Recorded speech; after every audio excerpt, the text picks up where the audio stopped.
మీ ప్రసంగాలలో, మీ మాటలలో మాట్లాడితే భారత రాజ్యాంగాన్ని, ద ప్రియాంబుల్ ఆఫ్ ఇండియన్ కాన్స్టిట్యూషన్ని కోట్ చేసేటువంటి మీరు, మీ పరివారం అంతా కూడా article 9 clause 1 sub clause A freedom of స్పీచ్ని దుర్వినియోగం చేసినట్లు ఎక్కడా అనిపించడం లేదా కనీసం ఇప్పటికీ కూడా? దుర్వినియోగం అంటే అసలు వినియోగమే తెలియదు కదా. ఆ చట్టమే నా దేశంలో ఉన్న 136 కోట్ల మంది ప్రజలకి ఇప్పుడు మీరు చెప్పిన 9, 1, ఏ కూడా తెలియదు. అదే రాజ్యాంగంలో ఆర్టికల్ 51 ఏ ఏం చెప్తుంది, హెచ్ ఏం చెప్తుందో కూడా నా ప్రజలకు తెలియదు. శాస్త్రీయ దృక్పథాన్ని పెంపొందించడం కూడా ప్రతి పౌరుడి కర్తవ్యం అనేది అదే రాజ్యాంగంలో ఉందనేది మీకెందుకు తెలియదు? అలాగే ఆర్థిక దోపిడీకి కారణమవుతూ ఉన్నప్పుడు, ఆర్థిక దోపిడీకి ఈ దేవుడి పేరుతో, మతాల పేరుతో ఆర్థిక దోపిడీకి గురవుతున్నప్పుడు ఆ దోపిడీ నుంచి రక్షించే హక్కు బాధ్యత మన మీద ఉందని ఎందుకు అనుకోకూడదు? సమానత్వ సాధన అన్నప్పుడు ఈ దేవుడు అనే కారణం చేత, ఈ మతం కారణంగానే ఈ కులం వాడు తక్కువ, ఈ కులం వాడు ఎక్కువ అని చెప్తూ ఉన్నప్పుడు ఆ రాజ్యాంగం గురించి మీరు ఎందుకు ప్రస్తావించరు? ఎదుటివాడి మత విశ్వాసాలను కూడా గౌరవించాలి. అసలు ఎందుకు గౌరవించమండి? అసలు ఎందుకు గౌరవించము? అలా గౌరవించకపోయి ఉంటే, గౌరవించము అని అనుకుని ఉంటే ఏ గుడి ముందో, చర్చి ముందో, మసీదు ముందో పోయి సంచలనం చేసేవాళ్ళం, విమర్శించేవాళ్ళం. మాకుతో ఎందుకు అన్ని మతాల వాళ్ళు స్నేహితులుగా ఎందుకుంటారు?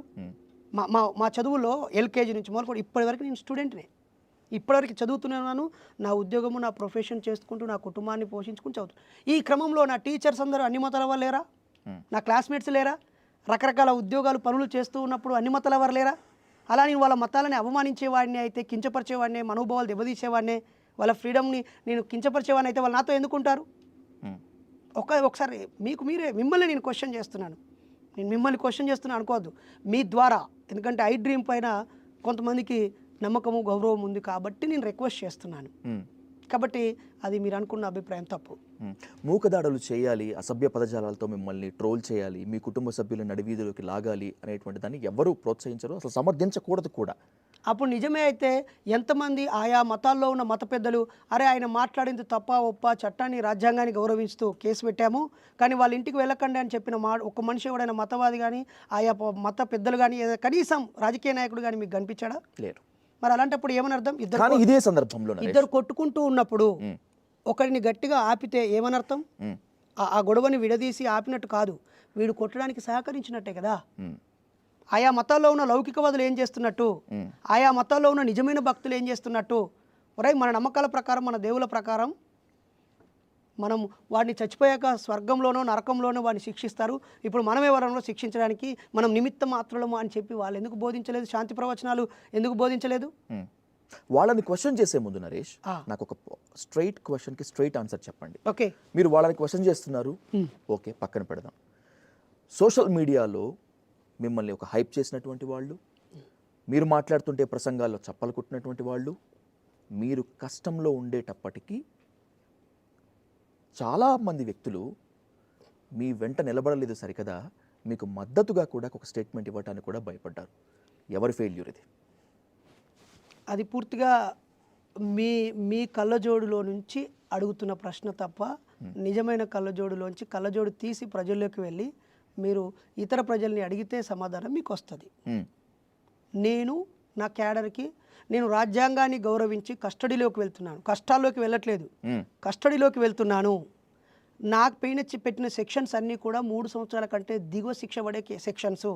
ఈ సెక్షన్స్ ప్రకారంగా 41 సిఆర్సి ప్రకారంగా నాకు బెయిల్ ఇస్తారు. ఈ 4 రోజులు మీరు సంయమనం పాటించండి. వాళ్ళు కోపంలో ఉండి రెచ్చగొట్టే వాళ్ళ చేతిలో ఉన్నారు కాబట్టి వాళ్ళు మీపై దాడులు చేయొచ్చు, నైతికంగా దెబ్బతీయొచ్చు. గాయమైన తర్వాత మాన్పించుకొని prevention is better than cure. కాబట్టి మీరు 4 రోజులు కామ్గా ఉండాలని నేను ఒక నాయకుడిగా ఆదేశించాను. అలాగే అందరూ వేలాది లక్షలాదిగా రోడ్ల మీదకి వచ్చినప్పుడు మేధావులు లేదా కాస్త స్వేచ్ఛ ఉన్న వాళ్ళు కూడా ఏం జరుగుతుందో సంయమనం పాటించారు. ఈరోజు 136 ప్రజా సంఘాలు, ఈ తెలంగాణలో ఉన్న 136 ప్రజా సంఘాలు ఒక స్వేచ్ఛను కోరే జేఏసీగా ఏర్పడి నా కోసం పనిచేస్తూ ఉన్నారు. నా కోసమే కాదు, నాలా బాధపడ్డ వాళ్ళందరినీ ఓదార్చడానికి మేము ఉన్నామని ధైర్యం ఇవ్వడానికి, రేపు రానున్న రోజుల్లో ఇలాంటివి జరగకుండా ఉండేటువంటి ప్రివెన్షన్లో భాగంగా పని చేశారు. సరే, ఆర్ఎస్ ప్రవీణ్ కుమార్, విశారదన్ మహారాజ్, కదరే కృష్ణ లాంటి వ్యక్తులు యూటర్న్ తీసుకోవటం వెనుక కారణం ఏంటి అసలు మీ విషయంలో? ఎవరిని అడగాలి ఈ ప్రశ్న?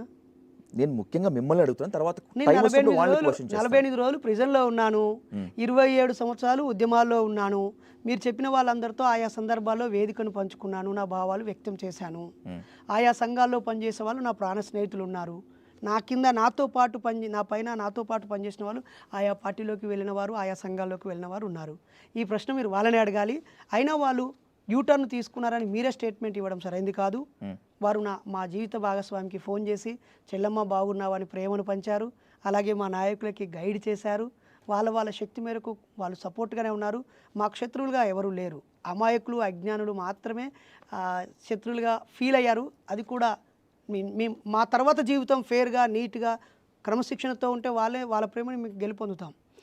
ఆర్ఎస్ ప్రవీణ్ కుమార్ సార్ ఎప్పుడు మా పట్ల వ్యతిరేకంగా ఏం లేరు. అలానే పాజిటివ్గా కూడా లేరు అనుకుంటాను. అంటే మీరు యూటర్న్ తీసుకున్నారనడానికి నేను ఆన్సర్ ఇస్తున్నాను స్ట్రైట్గా. శత్రువుగా ఉంటే నరేష్ని అరెస్ట్ చేయాలని బీఎస్పీ వాళ్ళందరూ రోడ్డు మీకు రావాలి కదా, వచ్చారా? పోనీ విశారదన్ గారు వ్యతిరేకంగా ఉన్నారా? లేరు కదా. ఆయన నమ్ముతున్నటువంటి జాంబవ పురాణం కూడా సరైంది కాదు. అందులో కూడా మీరు అనుకునే దాంట్లో కూడా భక్తి, మతము ఉందని మేము ఆయనని కూడా సున్నితంగా విమర్శిస్తూనే ఉంటాం కదా. వారు చేసే మంచి పనుల్లో కలిసి నడుస్తాం. అంతెందుకు మతవాదులు చేసే మంచి పనుల్లో కూడా కలిసి నడుస్తాం కదా. తెలంగాణ ఉద్యమం సమయంలో బీజేపీ వాళ్ళతో కలిసి నడవలేదా? లేకపోతే ఒక సునామీ వచ్చినప్పుడు కలిసి పంచలేదా?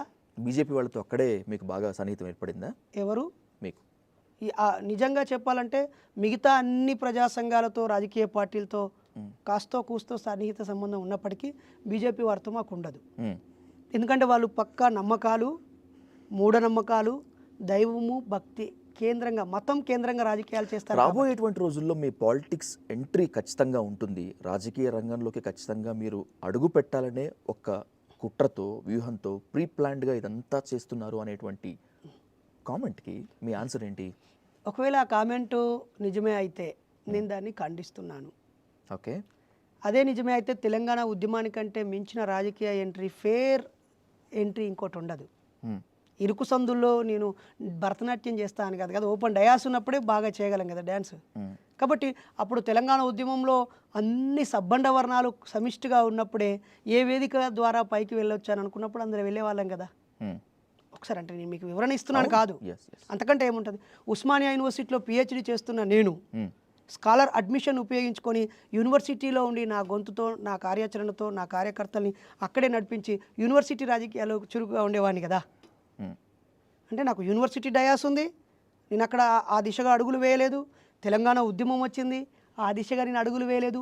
నాకు పద్మశాలి కుల సంఘంలో సభ్యత్వం ఉంది, మా ఆవిడకి కాపు సంఘంలో ఉంది. మా కులం కోసం కూడా ఎక్కడో ఒక చోట కుల సర్పంచ్లనో, ఎంపీటీసీలనో, జెడ్పీటీసీలనో, ఎమ్మెల్యేలనో, మంత్రులనో వాళ్ళతో క్యారీ అయినటువంటిది అని కనిపించేది కదా.